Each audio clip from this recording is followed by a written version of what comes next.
nama saya Artika Sari Dewi. Hari ini saya akan membahas salah satu permasalahan ekonomi pembangunan di sekitar lingkungan kita, yaitu tantangan dalam mewujudkan ekonomi hijau atau green economy.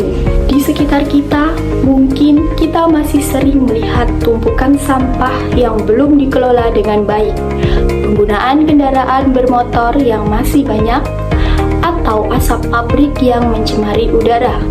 Semua itu adalah bagian dari permasalahan pembangunan ekonomi yang tidak berkelanjutan.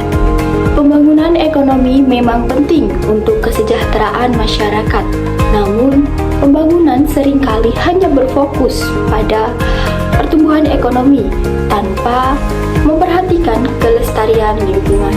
Misalnya, semakin banyak industri berdiri untuk menciptakan lapangan kerja, meningkatkan pendapatan daerah, tetapi di sisi lain muncul masalah baru seperti pencemaran air, udara, dan berkurangnya lahan hijau.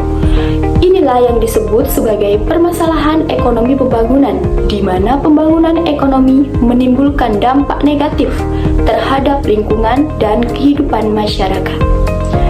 Masalah ini juga berkaitan dengan kelangkaan sumber daya alam, di mana bahan bakar fosil semakin menipis, energi masih didominasi oleh batu bara, dan pemanasan global semakin terasa. Di tingkat lokal, kita bisa melihat contoh di lingkungan sekitar. Masyarakat masih sering membuang sampah sembarangan. Plastik sekali pakai masih sangat tinggi dalam penggunaannya, dan banyak daerah melakukan penebangan pohon untuk pembangunan tanpa upaya reboisasi.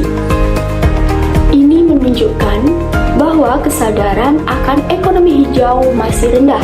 Padahal, ekonomi hijau sangat penting untuk menjamin bahwa pembangunan yang kita lakukan tidak merusak kehidupan generasi mendatang.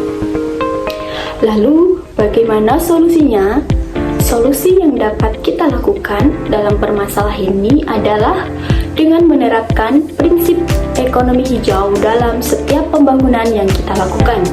Adapun beberapa cara yang bisa kita lakukan antara lain: mendorong penggunaan energi terbarukan seperti tenaga surya dan angin, meningkatkan pengelolaan sampah melalui daur ulang atau pengurangan limbah plastik, mengembangkan transportasi ramah lingkungan seperti motor listrik atau bersepeda, melibatkan masyarakat dalam program penghijauan atau edukasi lingkungan.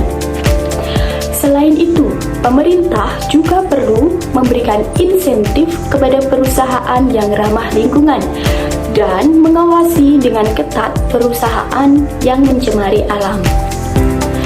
Sebagai generasi muda, kita juga mempunyai peran yang penting. Mulailah dari hal kecil seperti membawa botol minum sendiri, menghemat penggunaan listrik, dan tidak membuang sampah sembarangan. Langkah kecil dari kita semua akan membawa perubahan yang besar bagi bumi dan masa depan pembangunan ekonomi yang berkelanjutan.